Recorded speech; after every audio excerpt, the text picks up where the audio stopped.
புத்ராஜயா அரசு ஊழியர்களில் 50 விழுக்காட்டினர் உடல் பருமன் அல்லது அளவுக்கு அதிகமான உடல் எடை பிரச்சினைக்கு உள்ளாகியிருப்பதாக அரசாங்க தலைமைச் செயலாளர் தான் ஸ்ரீ முகமது ஜூக்கி அலி தெரிவித்திருக்கிறார்.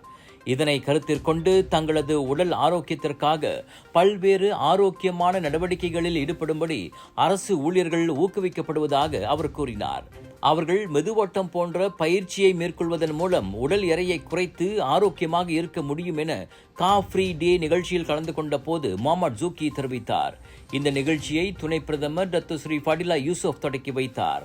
இந்த நிகழ்ச்சியில் கூட்டரசு பிரதேசத்திற்கான பிரதமர் துறை அமைச்சர் டாக்டர் ஜலிஹா முஸ்தாபா மற்றும் பொதுச்சேவைத்துறையின் தலைவர் டத்துஸ்ரீ வான் அஹமத் டாலான் அப்துல் அசீஸ் ஆகியோரும் கலந்து கொண்டனர்.